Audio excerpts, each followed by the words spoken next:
So it was around 1994 in Chicago, and I was a relative newcomer on the Windy City comedy scene, but I'd landed a gig headlining the Improv Comedy Club about twice a month. And the show was a cabaret style lineup, so I'd share the bill with all kinds of acts like jugglers, magicians, a cappella groups, dancers, even the occasional ventriloquist. Twisted bunch, ventriloquists. So backstage at those shows with dancers running around half naked and singers warming up their pipes, I felt a kinship to burlesque era comics like Lenny Bruce and Mort Saul. The after party would typically run until sunrise. It was good times.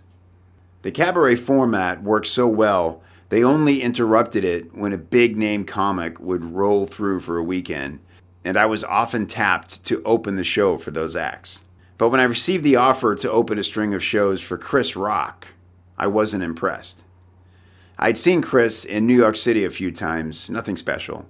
His casting on SNL was the bigger punchline than anything he delivered in a sketch, and his primary achievement was being known as Eddie Murphy's guy, and I wasn't the only one wondering what Eddie saw in Chris that I didn't. But the Chris Rock that showed up that week in Chicago was not the Chris Rock from Saturday Night Live. Something had pissed him off, and he was clearly out for blood. Gone was the goofy cameo hairstyle. Gone was the typical stand-up vocal cadence. Gone was the assumption that crowds had to love him because they'd seen him on TV. He prowled the stage like a caged tiger.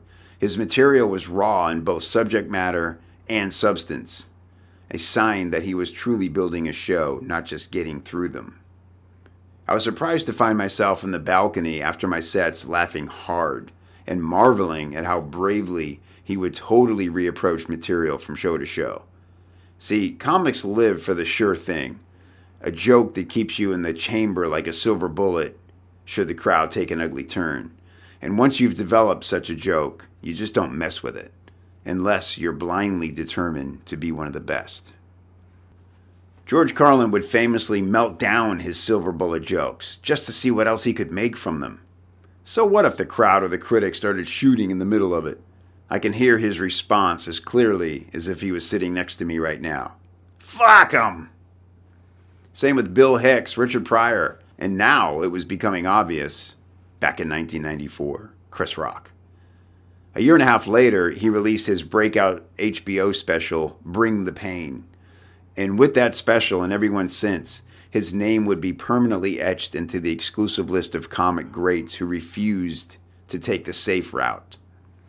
Offstage, Chris was quiet, reserved, and painfully shy.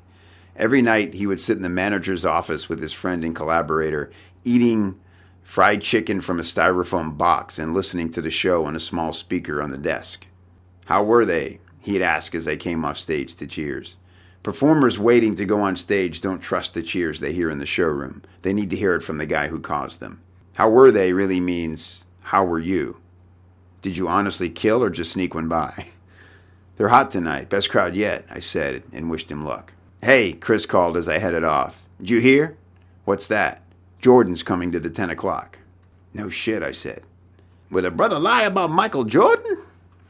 In 1994, Michael Jordan was not only the most famous athlete, but one of the most famous people in the entire world.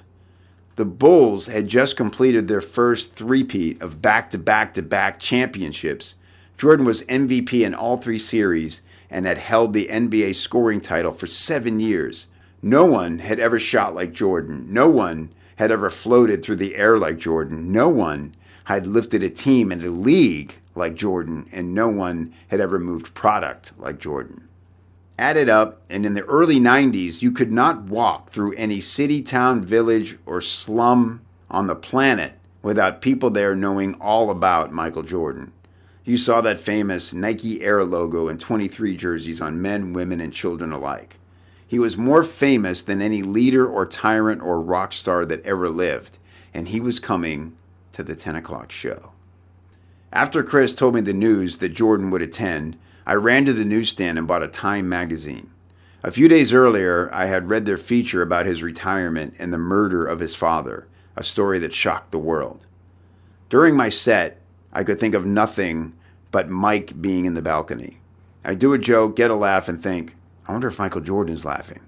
I couldn't help it. I'd seen him enter the club with his wife, along with famed Chicago Bear defensive end Richard Dent and his wife. Jordan seemed to glide instead of walk, and his aura was visible. After the show, the green room was packed with staff and audience members who'd somehow found their way in to get a glimpse at his airness. Mike came bursting into the room through the kitchen doors like a mafia don, followed by Rock, Dent, and their smiling wives. I'll never forget Michael Jordan looking across the room, spotting me, and putting his enormously long arm in the air for the greeting.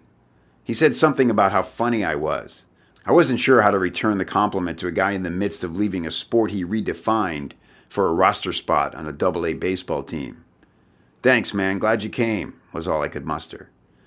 Then I did the thing that haunts me to this day.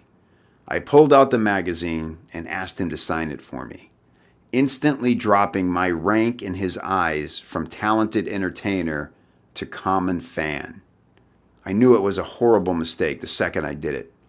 The door was open for any conversation I wanted to have with him, and I just slammed it shut by choosing the same one he's forced to have with strangers every day. The shame of it. I ended up giving that autograph to a friend whose kids would get a thrill from it. I was glad to get it out of my sight. No dollar value placed on it could ever be worth more than the harsh lesson I learned that day. See, I know now why I sabotaged that moment. It was more than just a bad split-second decision in a dramatic social situation. The truth is, I didn't feel worthy of Michael Jordan's attention, and especially his admiration. I was viewing him as a superstar instead of a person.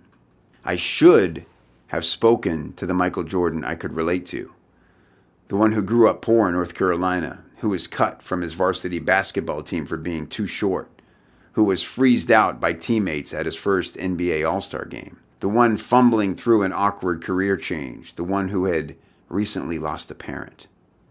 But I wasn't looking for his human traits. I was caught up in his aura, too busy looking for what was more human than human about him. I don't make that mistake anymore. Don't get me wrong. I still believe in seeking out people to admire, even call them heroes sometimes. But when I meet a famous person, whether they're universally admired or only famous in my mind, I remember that they are just people. And no matter how tall their pedestal, there's always common ground between us. Celebrity is manufactured in the mind of the fan. When you meet someone you admire, do yourself a favor and forget their resume. Pretend you've never heard of them. Be yourself. And if Michael Jordan wants to be your fan for a minute, let him. Thanks for listening. I'm Kevin Rogers. Join us over at copychief. That's where you'll find the blog, all the podcast episodes, and how you can join the Insiders group. That's copychief.com. I'll see you there.